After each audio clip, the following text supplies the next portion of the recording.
Earlier this decade we all watched as France entered one of its terminal historical crises. Now it is Britain that has lost definition, or should that be England, or the United Kingdom?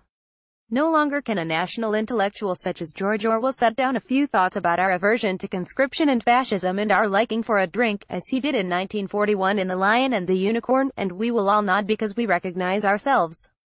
What united the inhabitants of Grenfell Tower with the billionaires of Kensington Palace Gardens and the parishioners shuffling into the Church of St. Mary Abbots every Sunday, other than their residency of the same London Borough? John Major's long shadows on county grounds, warm beer, invincible green suburbs, were greeted with sniggers when the Tory Prime Minister brought them up in a speech in 1993. He also mentioned Orwell.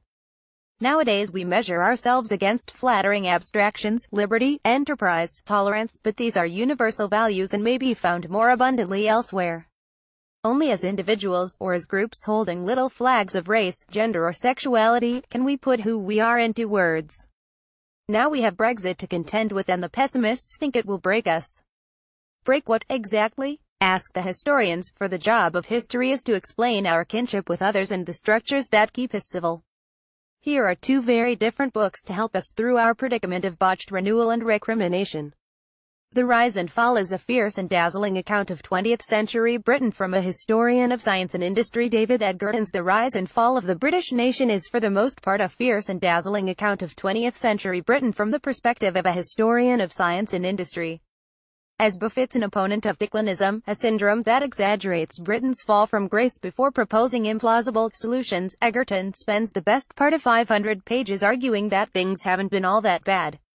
Then suddenly, like a cyclist defeated by the final, brutal ascent, he collapses in a heap of cynicism and despair. Edgerton's modern Britain didn't emerge from the empire itself, a pretext for protectionism through imperial preference, but from free trade. In the Edwardian era, almost anything could be imported into Britain duty-free. The full English was made up of Danish bacon, Dutch eggs and bread from Argentinian wheat. Cotton came from the U.S., iron ore and timber from the continent. By British, the mantra of more recent years, when domestic agriculture and manufacturing huddled behind tariffs, would have been meaningless. Beginning in the 1930s, accelerating after the Second World War, this changed. From the introduction of national service to protection for carmakers and the rhetoric of nationalism employed by the Attlee government, Britain became more like the nation-states of continental Europe. Here, then, is the rise of the nation, set to a jingoistic score. We now have the moral leadership of the world, and we shall have people coming here as to a modern Mecca, learning from us in the 20th century as they learned from us in the 17th. The patriot who uttered these words was Nye Bevan, who was well to the left of Attlee and set up the National Health Service. Nye Bevan, he was the chief architect of the NHS, which became the undisputed symbol of post-war Britain. Photographed PA, EMPICS sports photo agency causing more national angst than any other institution, the NHS is the undisputed symbol of post-war Britain. Edgerton is disrespectful of the myths. Both major parties exaggerated the resources that went into its establishment in 1948, he finds, the Conservatives alleging waste, Labour boasting of social justice. In fact, the Cold War and Britain's obsession with punching above its weight meant that it was defense spending, not welfare, that consumed 10% of GDP in the early 1950s, including Attlee's short second ministry, when Bevan resigned as Minister of Labour in disgust at the introduction of charges for false teeth and spectacles to pay for arms. In the 1970s, Britain's warfare state was better financed than either education or health. The reader is introduced to declinism as decolonization proceeds and the nation searches for its USP. Orwell has plausible paternity, but Edgerton rounds on C.P. Snow, who in 1959 famously alleged an elite bias against science and expertise. Nonsense, Edgerton retorts, and he reels off the names of boffins with influence over policy, but the truth is that a lot of costly technical projects failed. Britain's independent, nuclear deterrent was abjectly reliant on American technology.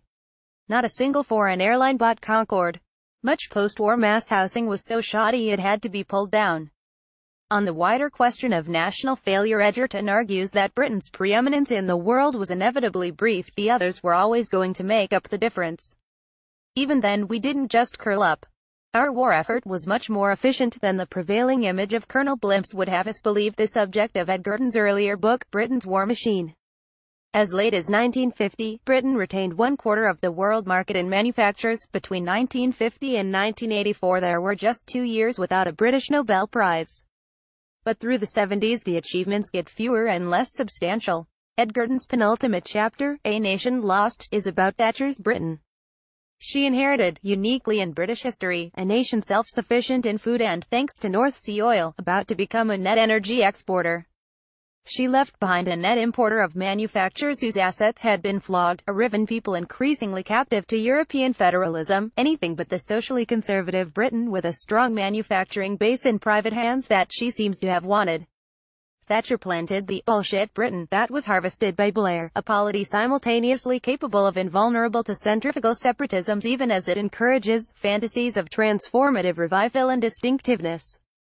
These Islands is a pithy and elegant essay in support of Britishness by a first-generation immigrant from Iran. It is a measure of declinism's grip that, for Brexiters, leaving Europe is the only way to escape it, while for Remainers the same course of action will make it worse. Edgerton prides himself on being immune, which makes his final bilious pages all the more disconcerting. Only satirists, not historians, could do justice to this turn of events, is his last line, referring to the spectacles of Blair working for dictators in a state funeral for Thatcher. Hearken to the sound of an intellectual throwing in the towel. Fantasy or not, revival and distinctiveness are essential to optimism and they figure prominently in These Islands, Ali Ansari's pithy and elegant essay in support of Britishness. Orwell's paw prints are again everywhere. The title is from The Lion and the Unicorn, but Ansari sides with Orwell the sentimentalist, not Orwell the revolutionary. His outlook is cautiously Whiggish and patriotic, defending the empire as not as bad as the others and reminding his fellow Scots, he is a professor of modern history at St Andrews, of their enthusiasm for an enterprise they now disown. Early Scottish nationalists demanded acknowledgement from the English of the Anglo-Scottish nature of the empire. His solution is a program of public education and Enlightenment values, not any old Enlightenment values, but British ones shaped by our experience of Parliament, voluntary association through the Union of 1707, tolerance and dissent.